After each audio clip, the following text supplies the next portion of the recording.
Baik, bismillahirrahmanirrahim. Assalamualaikum warahmatullahi wabarakatuh. Kita lanjutkan perkuliahan kita.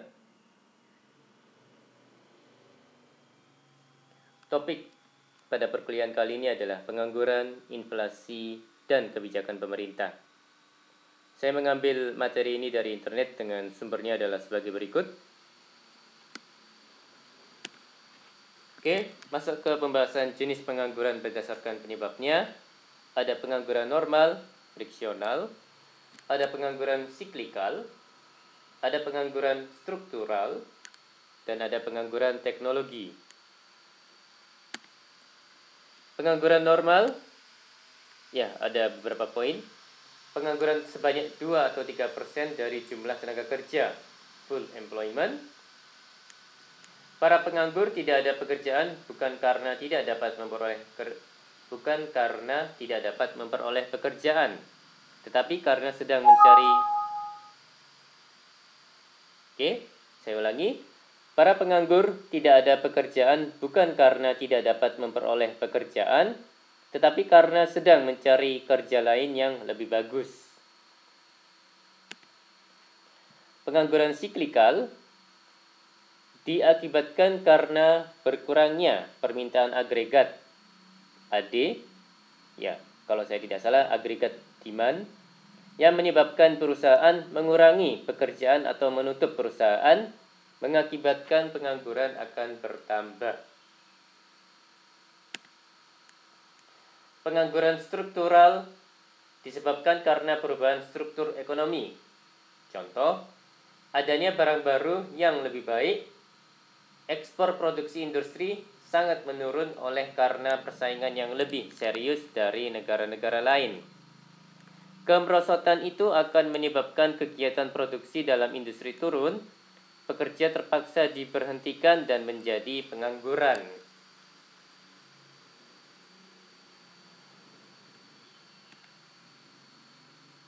Pengangguran teknologi.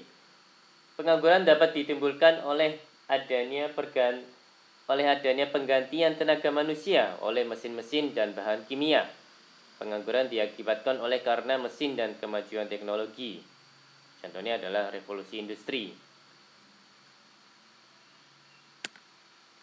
Oke, masuk ke pembahasan jenis pengangguran berdasarkan cirinya. Ada beberapa poin.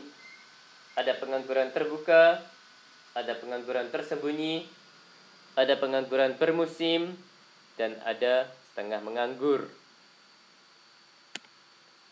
Pengangguran terbuka.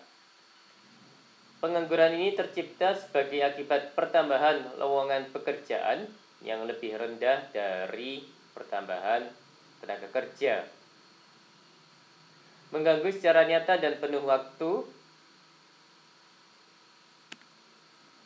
Sedangkan pengangguran tersembunyi, di banyak NSB, seringkali didapati jumlah pekerja dalam suatu kegiatan ekonomi adalah lebih banyak dari yang sebenarnya diperlukan, supaya dapat menjalankan kegiatannya dengan efisien. Kelebihan tenaga kerja yang digolongkan dalam pengangguran tersembunyi. Banyak terjadi di sektor pertanian dan jasa. Pengangguran musiman. Pengangguran yang terjadi terutama di sektor pertanian dan perikanan. Contoh, pada musim hujan, penyadap karet dan nelayan tidak dapat melakukan pekerjaan mereka dan terpaksa menganggur.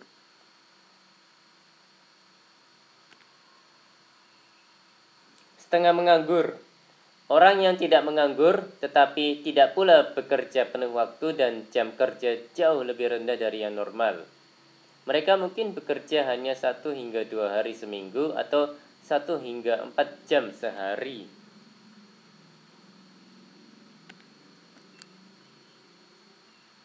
Oke, masuk ke pembahasan jenis inflasi berdasarkan kepada sumber atau penyebab inflasi. Ada beberapa poin. Ada inflasi tarikan permintaan, demand pull inflation. Ada inflasi desakan biaya, cost push inflation, dan inflasi yang diimpor, yaitu imported inflation. inflasi tarikan permintaan. Inflasi ini bisa terjadi pada masa perekonomian yang berkembang pesat. Kecepatan kerja yang tinggi menciptakan tingkat pendapatan yang tinggi dan selanjutnya menimbulkan pengeluaran yang melebihi kemampuan ekonomi mengeluarkan barang dan jasa. Pengeluaran yang berlebihan menyebabkan inflasi.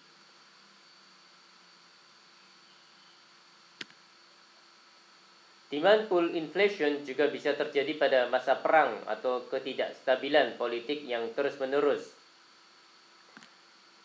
Pada masa ini, pemerintah belanja melebihi pajak yang dipungutnya.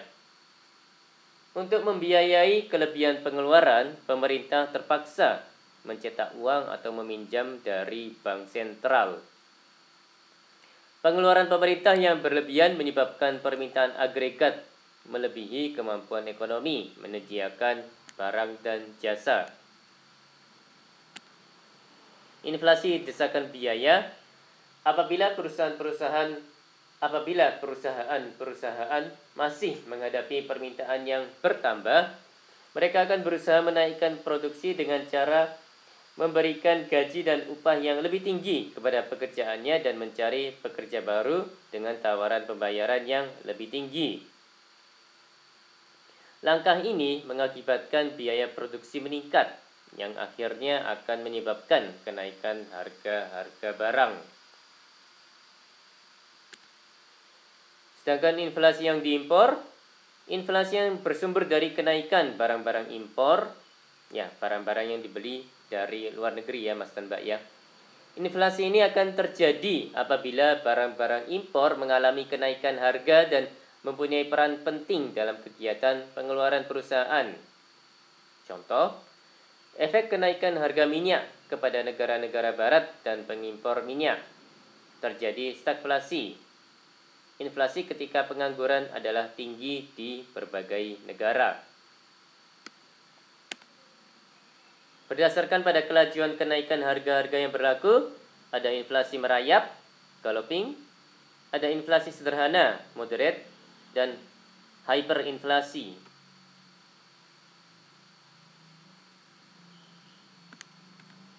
Inflasi merayap, proses kenaikan harga-harga yang lambat jalannya. Tingkat inflasi tidak melebihi 2% atau 3% setahun.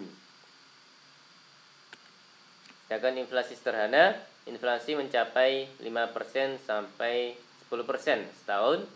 Inflasi yang tidak mudah dikendalikan. Negara-negara tidak menghadapi hyperinflasi, akan tetapi juga tidak mampu menurunkan inflasi pada tingkat yang rendah. Sedangkan hyperinflasi, inflasi di mana proses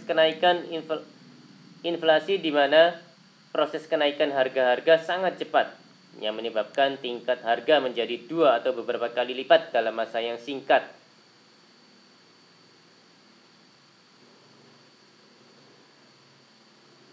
Seringkali berlaku dalam perekonomian yang sedang menghadapi perang atau kekacauan politik di dalam negeri.